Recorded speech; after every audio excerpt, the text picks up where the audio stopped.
அனைவருக்கும் வணக்கம். இன்று செவ்வாய் பரிகார ஸ்தலமாக்கிய வைத்தீஸ்வரன் கோயில் பற்றி ஸ்தல புராணம், வழிபாடு மற்றும் பரிகார முறைகள் இவற்றை பற்றி பார்க்கலாம். இந்த வைத்தீஸ்வரன் கோயில் மயிலாடுதுறை மாவட்டத்தில் சீர்காழி வட்டத்தில் சிதம்பரத்திற்கு அருகிலே இருக்கிறது. பல ஊர்களில் இருந்தும் பஸ் வசதி இருக்கிறது. வைத்தீஸ்வரன் கோயில் என்ற ரயில் நிலையமும் இருக்கிறது. அங்கே இறங்கி கூட ஒரு 10 நிமிடங்கள் நடந்து செல்லலாம், அல்லது ஆட்டோ ஜட்காவிலும் செல்லலாம். இந்த வைத்தீஸ்வரன் கோயில் செவ்வாய் தோஷத்துக்கு பரிகார ஸ்தலமாக விளங்குகிறது. ஜோதிட சாஸ்திரத்திலே ஒரு சில கிரகங்களுக்கு ஒவ்வொரு கிரகத்துக்கும் ஒரு பரிகார ஸ்தலம் ஜோதிட பூர்வமாக அதிகாரப்பூர்வமாக தெரிவிக்கப்பட்டிருக்கிறது. அப்படி பார்த்தால் சூரியனார் கோயில் ஆடுதுறையில் இருக்கிறது. சந்திரனுக்கு திங்களூர் மற்றும் திருப்பதி, செவ்வாய்க்கு வைத்தீஸ்வரன் கோயில், புதனுக்கு திருவெண்காடு மற்றும் மதுரை மீனாட்சி அம்மன், குருவுக்கு ஆலங்குடி, தென்குடி, திட்டை, திருவழிதாயம் போன்றவை, சுக்கிரனுக்கு கஞ்சனூர் மற்றும் ஸ்ரீரங்கம், சனி பகவானுக்கு திருநள்ளாறு, ராகுவுக்கு திருநாகேஸ்வரம், கேதுவுக்கு கீழ்பெரும்பள்ளம், ராகு கேது இரண்டுக்கும் சேர்ந்து ஸ்ரீகாளஹஸ்தி. இப்படி ஒவ்வொரு கிரகத்துக்கும் இந்த பரிகார ஸ்தலங்கள் அந்த காலத்திலேயே 12 காலத்திற்கு முன்பே கூறப்பட்டிருக்கின்றன. அப்படி செவ்வாய் தோஷத்துக்கு கூறப்பட்ட பரிகார ஸ்தலம் வைத்தீஸ்வரன் கோயில்தான். இங்கே செவ்வாய் தோஷம், தோல் வியாதிகள், தீராத நோய்கள், திருமண தடை, புத்திர தோஷம் உள்ளவர்கள் வந்து வழிபட்டால் இங்கே நல்ல பலன் கிடைத்து அவர்களுக்கு நன்மை ஏற்படுகிறது. அந்த தடைகள் எல்லாம் நீங்குகின்றன. குறிப்பாக செவ்வாய்க்கிழமைகளில் செவ்வாய் உரைகளில் வர வேண்டும். இந்த தோஷம் நீங்குவதற்கு தேய்பிறை செவ்வாய்க்கிழமையிலே குறைந்தபட்சம் 3 செவ்வாய்க்கிழமைகளிலே வந்து அர்ச்சனை செய்ய வேண்டும். நீங்கள் ஏதாவது செல்வம் கிடைக்க வேண்டும், வேறு ஏதாவது நல்லது நடக்க வேண்டும் என்றால் வளர்பிறை செவ்வாய்க்கிழமைகளில் 3 செவ்வாய்க்கிழமைகளில் வந்து குறைந்தபட்சம் வந்து வழிபாடு செய்ய வேண்டும். இங்கே 5 தெய்வங்கள் இருக்கின்றன. விநாயகர் முழுமுதற் கடவுள், வரசித்தி விநாயகராக இருக்கிறார். மூலவர் வைத்தியநாத சுவாமி, சிவபெருமான் வைத்தியநாத சுவாமியாக அருள் புரிகிறார். அம்பாள் தையல் நாயகி அம்பாள். அடுத்தது முருகன், இங்கே செல்வமுத்து குமரனாக அருள் புரிகிறார். அடுத்ததாக செவ்வாய்க்கு தனியாக இங்கே சன்னதி இருக்கிறது. நீங்கள் அங்கே செல்லும்போது 5 தெய்வங்களுக்கும் சேர்த்து ஒரு அர்ச்சனை தட்டை வாங்கி கொண்டு அங்கேயே விற்று கொண்டிருப்பார்கள். ஒரு அர்ச்சகரும் வருவார். அந்த அர்ச்சகர் வந்து ஒவ்வொருவருக்கும் முதலில் விநாயகர், சிவபெருமான், அம்பாள், முருகன், செவ்வாய் இந்த வரிசையிலே அர்ச்சனை செய்து கொடுப்பார். இதை நீங்கள் செவ்வாய்க்கிழமை செவ்வாய் உரை, அதாவது காலை 6 முதல் 7 வரை, அல்லது இரவு 8 முதல் 9 வரை, மதியமாக இருந்தால் மதியம் 1 முதல் 2 வரை, இந்த செவ்வாய்க்கிழமைகளிலே இந்த நேரத்திலே செவ்வாய் உரை வரும். செய்தால் உங்களுடைய தோஷம் நீங்கும். செவ்வாய் தோஷம் என்று பொதுவாக எது சொல்கிறார்கள் என்றால், உங்கள் ஜாதகத்திலே செவ்வாய் நீசமாக இருக்கலாம். செவ்வாய் நீசம் என்றால் செவ்வாய் கடகத்திலே இருந்தால் நீசம், அல்லது லக்னத்தில் இருந்து, உங்களுடைய லக்னத்தில் இருந்து 2, 4, 7, 8, 12 இந்த இடங்களில் செவ்வாய் இருந்தாலும் செவ்வாய் தோஷம். அல்லது சந்திரன் என்பது ராசி சந்திரன் 2, 1 தான். எங்கே சந்திரன் இருக்கிறதோ அதுதான் ராசி. அந்த இடத்திலிருந்து 2, 4, 7, 8, 12 இருந்தாலும் செவ்வாய் தோஷம். அதே போல் சுக்கிரன் இருக்கும் இடத்திலிருந்து 2, 4, 7, 8, 12 இருந்தாலும் செவ்வாய் தோஷம். அது மட்டும் இல்லாமல் செவ்வாய் ராகுவோடோ கேதுவோடோ சேர்ந்து அல்லது சனியோடு சேர்ந்து இருந்தாலும் செவ்வாய் தோஷம் என்று சொல்லப்படுகிறது. இப்படிப்பட்ட அமைப்பு இருக்கும்போது இங்கே வந்து பரிகாரம் செய்து கொள்ளும்போது அந்த தடைகள் நீங்கி உங்களுக்கு அந்த நன்மைகள் எல்லாம் கண்டிப்பாக கிடைக்கும் என்பது காலங்காலமாக இங்கே கண்கூடாக பார்க்கப்பட்டு வருகிறது. இந்த கோயில் மிக பிரம்மாண்டமான கோயில். இது 3 யுகங்களாக இருப்பதாக சொல்லப்படுகிறது. அதாவது ராமாயணம் நிகழ்ந்த திரேதா யுகம், அடுத்தது மகாபாரதம் நிகழ்ந்த துவாபர யுகம், அடுத்தது நாம் இப்பொழுது வாழும் கலியுகம் ஆகிய 3 யுகங்களாக இருப்பதாக சொல்லப்பட்டு வருகிறது. இந்த வரலாற்றுப்படி பார்த்தால் இந்த கோயில் கட்டிய கல்வெட்டுக்களை ஆராய்ந்து பார்த்தால் சுமார் 2000 ஆண்டுகளுக்கு முன்பு சோழர்களால் கட்டப்பட்டது என்று முடிவுக்கு வர முடிகிறது. ஏன் 3 யுகங்களாக இருக்கிறது என்று சொல்லப்படுகிறது என்றால், இங்கே இருக்கிற ஜடாயு குண்டம்தான். ஜடாயு ராமாயணத்திலே வரும் ஒரு கதாபாத்திரம். பறவைகளின் அரசனான கழுகரசன் ஜடாயு. அந்த ஜடாயு ராவணன் சீதையை கடத்தி சென்ற போது ராவணனுடன் போரிட்டு சிறையிலே அடிபட்டு கீழே விழுந்து கிடக்கிறார். அவர் தசரதனுக்கு மிகவும் நெருங்கிய நண்பர். ராமரும் லக்ஷ்மணனும் சீதையை தேடிக்கொண்டு வரும் பொழுது அவரை பார்க்கிறார்கள். அவர் நடந்ததை எல்லாம் சொல்கிறார். ராவணன் கடத்தி சென்றான் சீதையை, தெற்கு பக்கம் சென்றான் என்று சொல்லிவிட்டு அதன் பிறகு எல்லா விவரங்களையும் சொல்லிவிட்டு உயிர் விடுகிறார். தன் தந்தையின் நண்பரும் தனக்கு தந்தைக்கு ஒப்பானவருமான ஜடாயுவுக்கு ஸ்ரீராமனே இறுதி கடன்களை செய்கிறார்.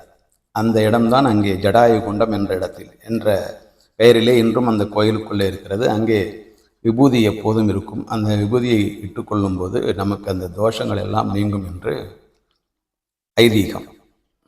இங்கு 5 தெய்வங்களுக்கு அர்ச்சனை செய்ய வேண்டும் என்று சொன்னோம். அதாவது விநாயகர், சிவபெருமான், அம்பாள், முருகன் மற்றும் செவ்வாய். இந்த 5 தெய்வங்களுக்கு 5 கோபுரங்கள் இங்கே இருக்கின்றன.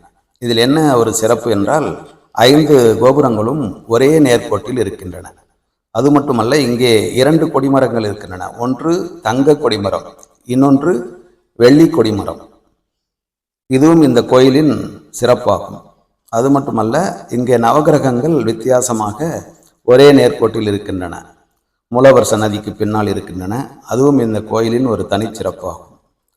இந்த கோயிலின் ஸ்தல புராணம் என்று பார்க்கும்பொழுது இங்கே தன்வந்திரி என்பவர் மருத்துவ கடவுள், எல்லாருடைய நோய்களையும் தீர்ப்பவர்.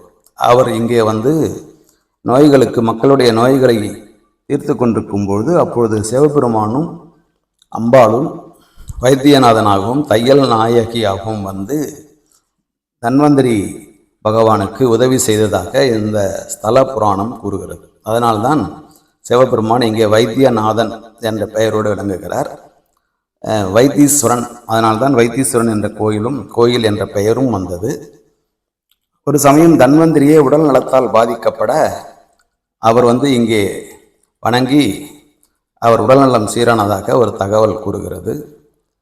அது மட்டுமல்ல, இங்கே இதனுடைய இன்னொரு பெயர் புள்ளிருக்கு வேலூர், புராண கால பெயர். புல் என்றால் பறவை, இருக்கு என்றால் ரிக்வேதம், வேல் என்றால் முருகன், ஊர் என்றால் சூரியன். அதாவது ஜடாயு பறவை, புல் என்ற கழுகரசன் ஜடாயு என்று இங்கே பார்த்தோம். பறவை, அதன் பிறகு ரிக்வேதம், அதன் பிறகு முருகப்பெருமான், மறுபடியும் சூரிய பகவான். இவர்களெல்லாம் இங்கே வந்து வணங்கி வழிபட்டு பெரும் பேறு பெற்றிருக்கிறார்கள் என்பதால் புள்ளிருக்கு வேலூர் என்ற பெயர் இதனுடைய புராதன பெயராகும். இங்கே தங்குவதற்கு ஹோட்டல்கள் கோயிலுக்கு அருகிலேயே இருக்கின்றன. இங்கே வந்து செவ்வாய்க்கிழமை வந்து அர்ச்சனை செய்துவிட்டு ஒரு இரவு தங்குவதும் சிறப்பு, அல்லது திங்கட்கிழமை வந்து இரவு தங்கிவிட்டு மறுநாள் எழுந்து செவ்வாய்க்கிழமை இங்கே அர்ச்சனை செய்துவிட்டு செல்வதும் சிறப்பு. இங்கே ஹோட்டல்கள், உணவு எல்லாமே அருகிலேயே கிடைக்கின்றன. ஆகவே அதை பற்றி கவலைப்படாமல் நீங்கள் தூரத்திலிருந்து வருபவர்களும் இங்கே வந்து தங்கலாம். இது சிதம்பரத்துக்கு அருகிலே சீர்காழி வட்டத்திலே மயிலாடுதுறை மாவட்டத்திலே இருக்கிற ஒரு பிரம்மாண்டமான மிகவும் பழமையான, அதாவது பரிகார ஸ்தலம். ஜோதிட சாஸ்திரத்திலே பல பன்னெடுங்காலத்துக்கு முன்பே குறித்து சொல்லப்பட்ட பரிகார ஸ்தலம் இது. இந்த ஸ்தலம் தேவார பாடல் பெற்ற 276 தலங்களில் இது 11வது ஸ்தலமாகும். கோயில் திறந்திருக்கும் நேரம் காலை 6 மணி முதல் மதியம் 1 மணி வரை மற்றும் மாலை 4 மணி முதல் 9 மணி வரை. கிருத்திகை நட்சத்திரத்தன்று முருகனுக்கு செய்யப்படும் அபிஷேகம் மிகவும் விசேஷமானது ஒன்று. அன்று இங்கே திருவிழா சமயத்திலே முருகன் ஆட்டுக்கடா வாகனத்திலே ஏறி வலம் வருவது காண கண்கொள்ளாத ஒரு நிகழ்ச்சியாகும். இந்த கோயிலினுடைய தல விருட்சம் வேப்ப மரம். இந்த கோயிலுக்கு பல மன்னர்கள், ராஜாக்கள் திருப்பணி செய்திருக்கிறார்கள். இந்த கோயிலிலே ஆதி வைத்தியநாதர், வீரபத்ரர், அம்பாள், முருகன், தண்டபாணி வித்தியாசமான கோலத்திலே இங்கே இருக்கிறார். 63 நாயன்மார்கள், காமதேனு, அப்பர், சுந்தரர், சம்பந்தர், மாணிக்கவாசகர் ஆகிய 4, சட்டநாதர், தட்சிணாமூர்த்தி, நடராஜர், சப்த கன்னிகள் ஆகியோர் சன்னதிகள் இங்கே இருக்கின்றன. இங்கே செவ்வாய் பகவானுக்கு ஒரு முறை உடல்நலம் சரியில்லாமல் போன போது இங்கே வந்து வழிபட்டு வணங்கி நலம் பெற்றதாக புராண வரலாறு கூறுகிறது. இங்கே ஜுரஹரேஸ்வரர் என்ற தெய்வத்தின் சிலையும் இருக்கிறது. இதை வழிபடும் போது அடிக்கடி ஜுரம் வருவதாலும் வெப்ப நோய்கள் வருவதாலும் ஏற்படும் பாதிப்புகள் நீங்கி நலம் ஏற்படும் என்பது காலங்காலமாக கண்கூடாக பார்க்கப்பட்டு வருகின்ற ஒரு உண்மையாகும். இங்கே சிவபெருமான், மூலவரான சிவபெருமான் மேற்கு நோக்கி இருக்கிறார். இது மிகவும் அரிதான ஒரு அமைப்பாகும். பெரும்பாலான 90% கோயில்கள் கிழக்கு நோக்கியே இருக்கும். 1000 கோயில்கள் கிழக்கு நோக்கி இருந்தாலும் அதற்கு ஒரு மேற்கு நோக்கிய கோயில் ஒரு ஈடானதாகும். ஆகவே அந்த வகையிலும், அதாவது விதியை வெல்லும் அமைப்புடைய கோயில்கள் தான் மேற்கு நோக்கி கட்டப்பட்டிருக்கும். அந்த வகையிலும் இது மிகவும் சிறப்பு வாய்ந்த ஒரு கோயிலாகும். உலகிலே மொத்தம் 4448 நோய்கள் இருப்பதாக ஜோதிட சாஸ்திரம் கூறுகிறது. இங்கே வந்து வழிபடும் போது அந்த நோய்களெல்லாம் தீருவது என்றும் அந்த ஜோதிட சாஸ்திரத்திலே குறிப்பிடப்பட்டிருக்கிறது. உடல் நலம் சரியில்லாதவர்கள் மட்டும் அல்லாமல் மருத்துவ படிப்பு, அதாவது டாக்டருக்கு படிப்பவர்கள், டாக்டருக்கு தேர்வு எழுதுபவர்கள் ஆகியவர்களும் இங்கே வந்து வழிபடும் போது அவர்களுக்கு அதிலே வெற்றி ஏற்படும் சூழ்நிலை ஏற்படுகிறது. அவர்களெல்லாம் வளர்பிறை செவ்வாய்க்கிழமையிலே வர வேண்டும். நோய்கள் தீர வேண்டும், தோஷம் நீங்க வேண்டும், எல்லாம் குறைய வேண்டும் என்று நினைப்பவர்கள் தேய்பிறை செவ்வாய்க்கிழமையிலே வந்து செவ்வாய் உரையிலே வழிபட வேண்டும். இங்கே இருக்கின்ற திருக்குளம் மிகவும் புகழ்பெற்றது. இந்த குளத்திற்கு சித்த அமிர்த திருக்குளம் என்று பெயர். அந்த காலத்திலே சிவபெருமான் அமிர்தத்தை வைத்திருந்த போது ஒரு துளி இந்த குளத்திலே சித்திவிட்டதாகவும், அதனால் இங்கே நீராடுபவர்களுக்கு எல்லாவித நோய்களும் தீர்ந்து வாழ்க்கை வளம் பெறும் என்பதும் இங்கே ஐதீகமாக கடைபிடிக்கப்பட்டு வருகிறது. அது மட்டுமல்ல, தெய்வ பசுவாக்கிய காமதேனு சிவபெருமானுக்கு அபிஷேகம் செய்ததும் இந்த திருக்குளத்தில்தான் என்றும் புராண வரலாறு கூறுகிறது. ஸ்தல விருட்சம் வேப்ப மரமாக இருப்பதால் அந்த வேப்பங்கொழுந்தை உண்டாலோ இல்லை வேறு அரைத்து சாப்பிட்டாலோ இல்லை தலையிலே போட்டாலோ மற்ற வியாதிகளும் தீரும் என்பது கண்கூடாக கண்ட உண்மை. கர்ப்பிணி பெண்கள், கர்ப்பம் தரிக்காதவர்கள் இவர்களெல்லாம் அம்பாள் தையல் நாயகியை நெய் தீபம் ஏற்றி வழிபட வேண்டும். 7 நெய் தீபம் ஏற்றி வழிபடும் போது கர்ப்பம், அதாவது சுகப்பிரசவமாகும். குழந்தை பேர் இல்லாதவர்களுக்கு குழந்தை பேர் கிடைக்கும். வீடு, நிலம், சொத்து வேண்டுபவர்கள் செவ்வாய்க்கிழமை சுக்கிர ஓரையிலே வழிபட வேண்டும். ஏனென்றால் வீட்டுக்கு, கட்டிய வீட்டுக்கு அதிபதி சுக்கிரன், நிலத்துக்கு அதிபதி செவ்வாய். ஆகவே இரண்டும் கலந்த இந்த செவ்வாய்க்கிழமை சுக்கிர ஓரையிலே வழிபடும் போது இந்த செல்வங்கள் எல்லாம் நமக்கு வந்து சேரும்.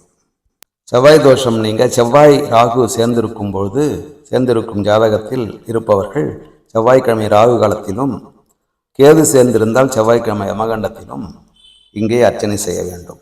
இங்கே கிடைக்கும் செவ்வாய் கயிறை வாங்கி கட்டிக்கொள்ளும் போது எல்லாவித பயமும் அகன்று வாழ்க்கை நலம் பெறும். இங்கே பிரசாதமாக கொடுக்கப்படும் திருச்சாந்து உருண்டை என்பது மிக மிக பிரபலமானது. எல்லாவித நோய்களையும் தீர்க்கக்கூடியது. கண்டிப்பாக நீங்கள் வீட்டிற்கு வரும்போது அதை வாங்கி கொண்டு வந்து அதை தினமும் நீங்கள் அதை உண்டு வரும்போது உடலில் உள்ள எல்லா நோய்களையும் 48 நாட்களில் தீர்த்துவிடும் என்பது உண்மை. இங்கே இருக்கும் அம்பாளிடம்தான் முருகன் சூரபத்மனை எதிர்த்து போரிடச் செல்லும் போது சக்தி வேலை வாங்கியதாக புராணம் கூறுகிறது. ஆகவே இங்கே வழிபட்டு வரும்போது நம்முடைய எதிரிகள் தொல்லை ஒழியும்.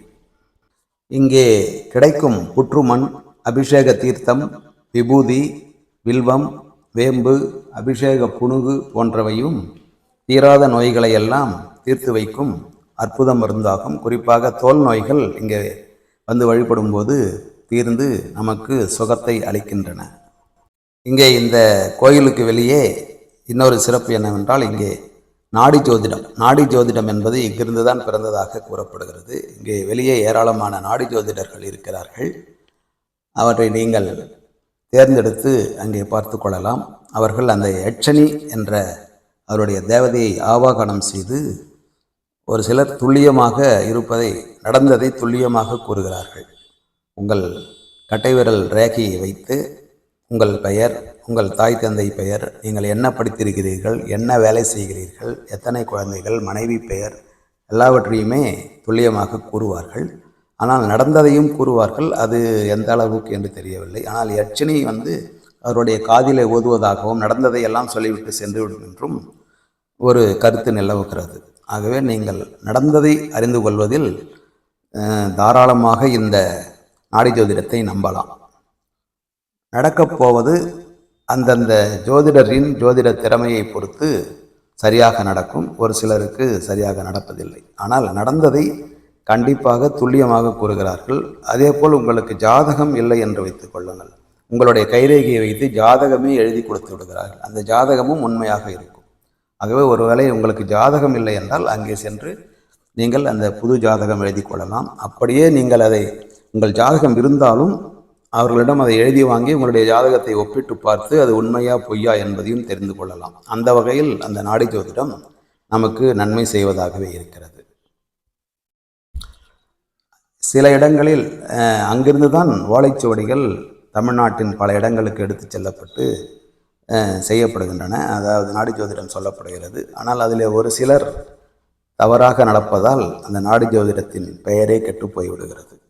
ஆகவே இந்த சீரும் சிறப்பும் பேரும் புகழும் பெற்ற செல்வ முத்துக்குமரன் வாழும் இந்த வைத்தீஸ்வரன் கோயிலுக்கு சென்று உங்கள் பிரார்த்தனையை செலுத்தி 5 தெய்வங்களுக்கும் அர்ச்சனை செய்து வேண்டிக் கொண்டு நீங்கள் அந்த சாந்துருண்டை போன்ற பிரசாதங்களையும் பெற்று வீட்டிலே உண்டு வரும்பொழுது உங்களுடைய எல்லா துன்பங்களும் நீங்கி இன்பம் பெருகும். வாழ்க வாழ்க என்று வாழ்த்தி வணங்கி விடைபெறுகிறேன்.